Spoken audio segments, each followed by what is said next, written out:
You're listening to the Thom Hartmann Program. Welcome back. This is the Thom Hartmann Program, filling in this afternoon for Tom. I'm Carl Frisch. You can find more about me at carlfrisch.com. That's KARLFRISCH.com. You can also visit me on Twitter at Carl Frisch.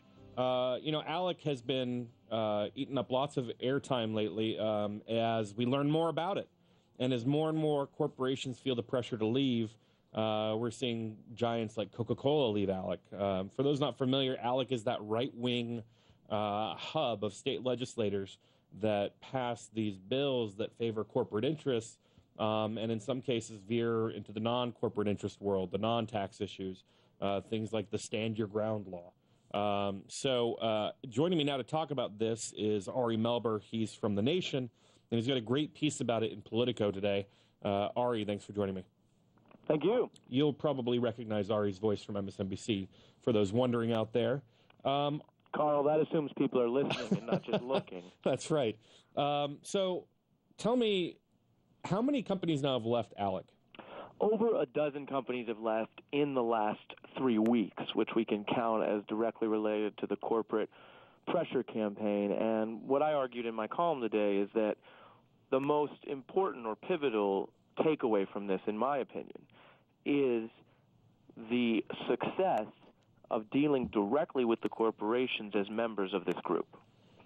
So my question is, I remember a couple of years ago when companies like Apple and Nike left the Chamber of Commerce because the Chamber just wouldn't accept global warming science, climate change science.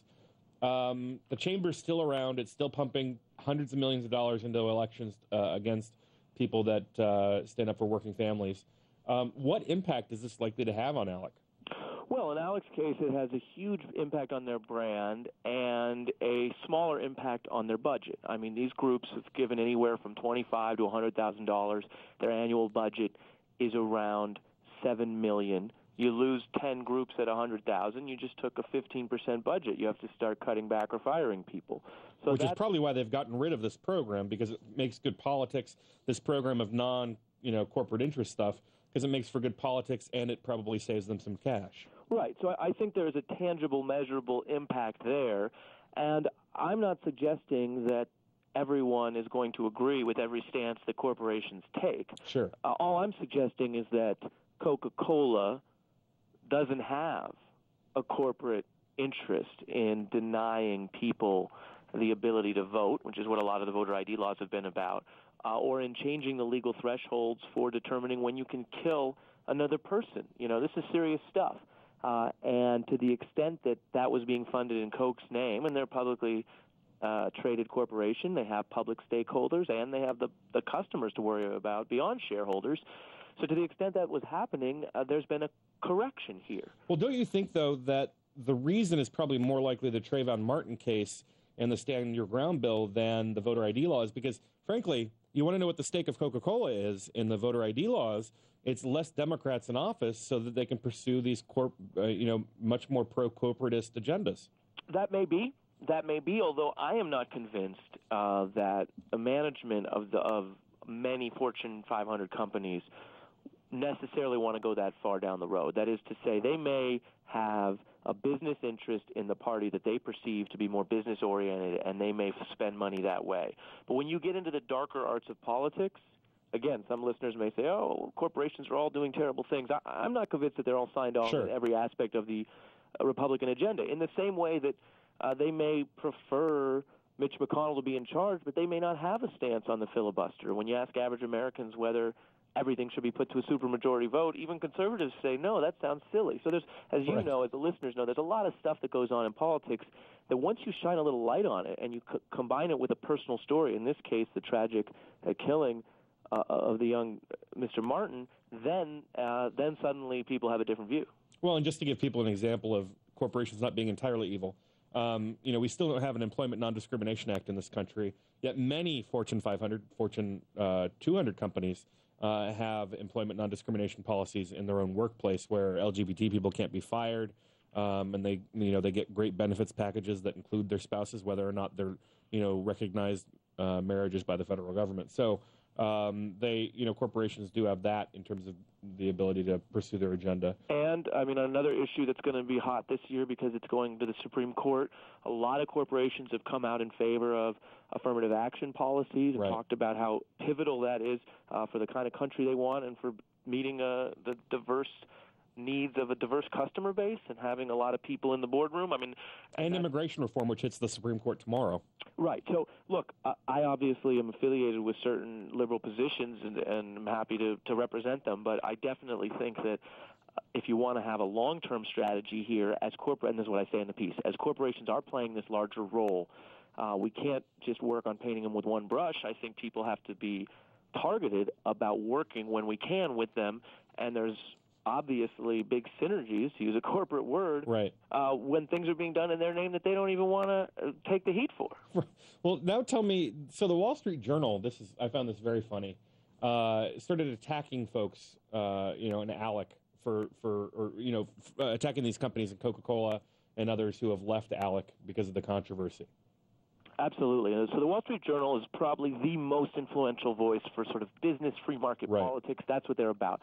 And they said, I'll read you the line. They said that the campaign against ALEC is basically similar to shareholder proxies that stop companies from giving to political campaigns. And I've got the other line here. Let me pull it up because I want to be exact. That they thought it was wrong of the Coke executives, quote, to be happy to get ALEC's help when it was in their self-interest, but heading for the tall grass when ALEC needs a friend, end quote. And look, corporations are like countries. They don't have friends. If you believe in the free market, then you believe that corporations will do what is in their interest only. And so it's very funny to see groups in the Journal affiliated with free market politics talking about that as a goal and then being mad when the free market decides. Well, and it's they don't want to support this. If you wanted any indication that this campaign targeting the specific corporations that are involved in ALEC is having an impact, to see the Wall Street Journal editorialize against the campaign should indicate to anybody watching at home that this campaign is having an impact. Absolutely. So what's next in terms of the ALEC issue? I mean, this is something that really folks on the left have only really been mindful for about a year. Since I can't remember, it may have been Mother Jones or somebody else that had a great piece kind of detailing what they were. Is there anything on the left that even rivals or comes close to this? There's a Progressive States Network. There are other groups that try to work at the state level. I don't know that all of the issues line up the same way. I think some of this has been playing defense. Well, and for people that don't know, ALEC basically writes legislation, variety of issues, and then gives it to this vast network of thousands of state legislators to basically offer up under their own names and pass through their legislatures, right? Right, and I think ALEC has been criticized especially for the lack of transparency and the confusion about that role. All groups can affect government and try to get organized. They have a hybrid model that's been effective but also confusing and also potentially misleading because they have a lot of state legislators directly on their committees who then go and take ALEC bills and introduce them directly. Sometimes they don't even take off the ALEC contact information and letterhead from the top of the page.